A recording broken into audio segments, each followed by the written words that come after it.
How's it going, everybody?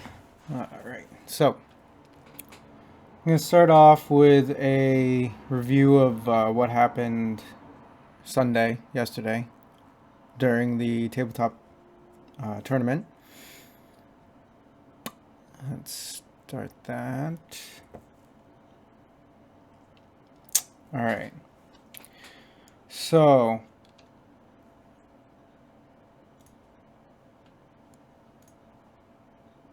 one thing that I really noticed was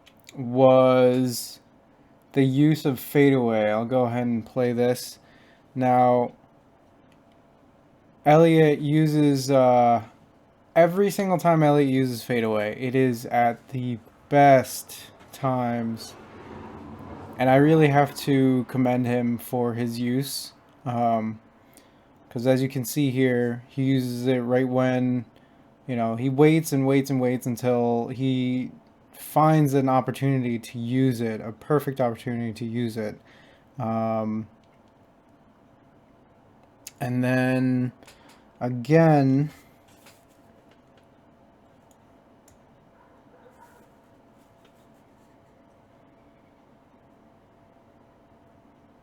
I just gotta find a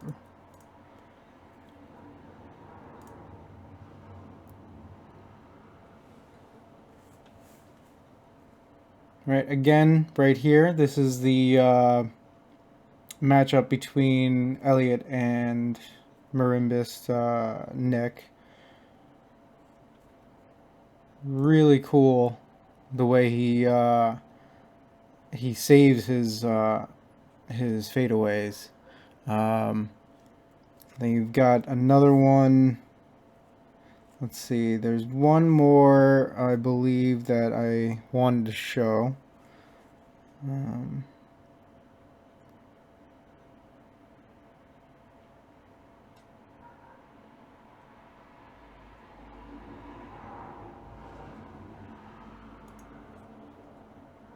Okay, once again, it's the perfect setup. He still has that wolf die, the illusion die, and there goes the fadeaway, and they are just on point. He really knows how to use his cards.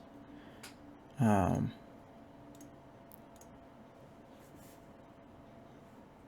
right, so let me just go back here.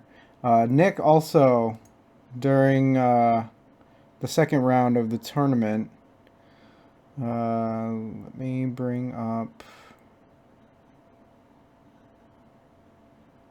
Nick's deck is just amazing with the way that it clears out a board. I mean, right here you see he fears the Frostback Bear. He's already regressed the Hammer Knight, which makes it a lot easier to deal with. Fears the Frostback Bear, and then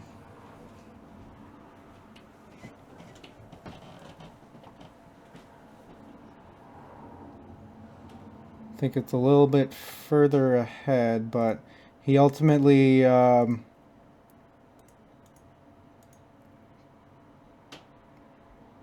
plays the Fire Archer, meditates, and kills off the EV. I mean,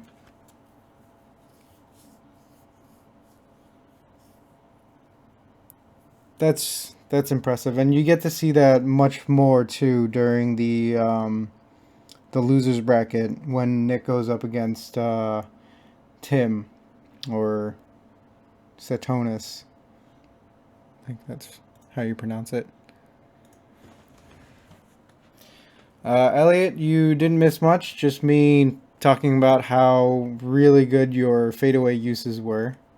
And also just how on point Nick's board clear was. His board control, I mean, just showing this is a testament. But I'd have to review. I'd have to show everybody the round 4. I mean, all of these videos are up on YouTube, so you'll be able to look watch them yourselves at youtube.com/, I think it's TDH917.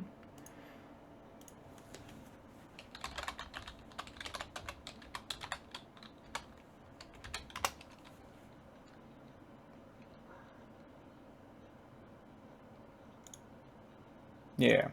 The link should be in my Twitch info. Anyway.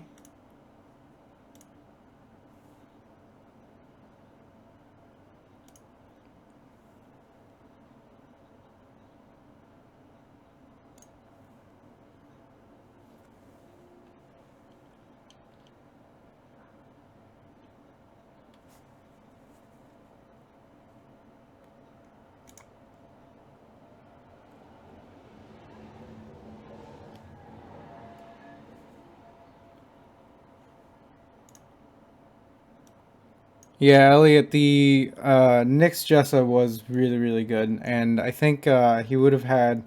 He actually, I feel like he probably could have beaten Tim's deck. And I'll come up to this point in a little bit. But I do want to show this part that Elliot did. And I'll even turn up the volume too.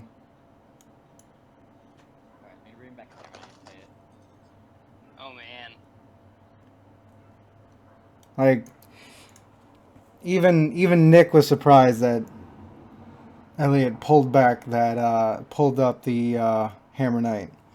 And I mean, to take 4 damage is crazy, but also gives him the opportunity, because that Frostback Bear is locked down for 2 rounds. Well, for this round and then next round.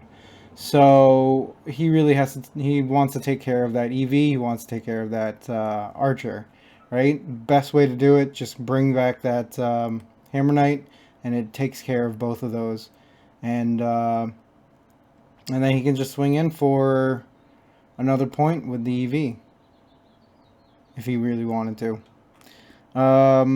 But I think Elliot decided on attacking the bear instead.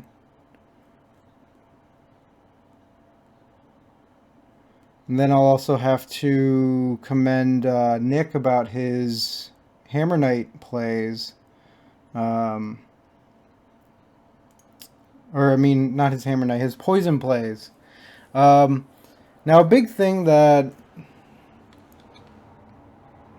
about the poison is that I feel like it really makes you have to attack, right? So you're forced to attack with it, otherwise you're not going to do anything with it. Nick actually plays this multiple times. This was the first time against Elliot, and then I got to watch him do that again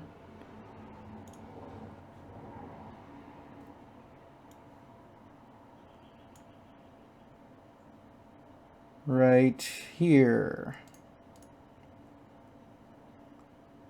where he puts the poison on the Hammer Knight. Now, this is the point that I wanted to talk about, because I feel like at this point, it would have been, he should have known, because he's going to meditate away an EV, and that was going to be a very good thing for him, because then he could pull that back. Honestly, he could have saved himself 4 life by, well, 3 life, I guess, by taking back the EV, and rather than take the damage and saving the Hammer Knight in a few turns here, right? Since the poison's on Tim's Hammer Knight, he had to attack with it, otherwise it was going to die. But because of this, it gives Tim the opportunity to kill off the Hammer Knight before Nick can actually do anything with it. So pulling back the EV would have been the better choice, just so if he pulls the EV back, he can play the EV. The Hammer Knight would have been forced to attack, otherwise it would have died the next turn. And he would have attacked the Hammer Knight itself. Trading Hammer Knights would have been fine because, you know, you're playing Jessa, so why not just take the damage?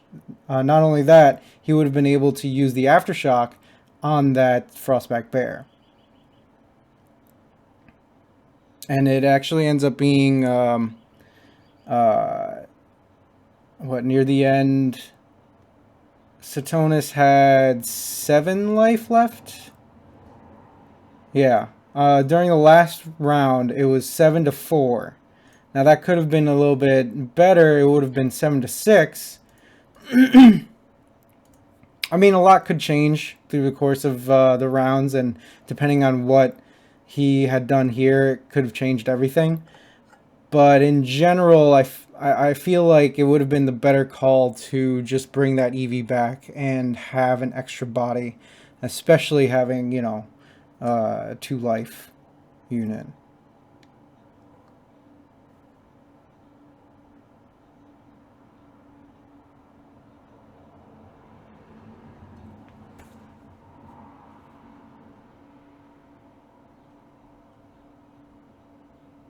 I wrote in here in my notes, there was a Hammer Knight death with Nick.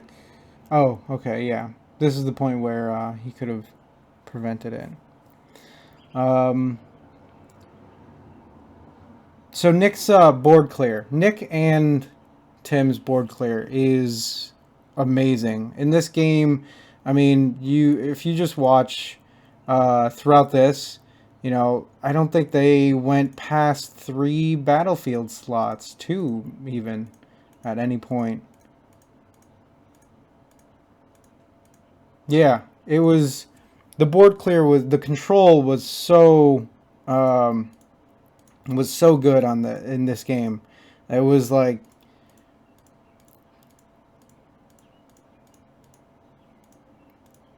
at no point did they have more than 2 units on the battlefield. That's how good it was, and you can really tell from I think it was at this point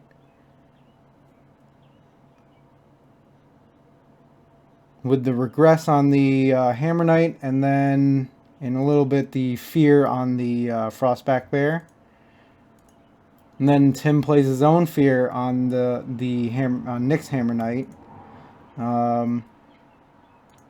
which I think Nick did much better plays with his fear. He only targeted Frostback Bear, which is a much better, it's essentially, it gives you like a shadow target almost, you know, main action rather than side action. But fearing conjuration means that they can't play it for the rest of the round. Fearing an ally, which, you know, Tim kind of was forced to do, but I think because Nick opted not to play his Frostback Bear, summon Frostback Bear, it was a much better idea, because that allowed him to focus on being able to play that Hammer Knight over and over. And then I do also want to mention that Elliot's use of Shadow Target. First of all, Shadow Target, I mean, we mentioned this before. Erik and I mentioned this during the tournament, but my God, I never actually got a chance to see it in action until yesterday. And you're essentially, if they don't get a second Frostback Bear summon, or any kind of summon, if they're only going off of one summon, Shadow Target essentially says every other turn, or every other round, you don't get to use your summon spell. And that right there is just really powerful.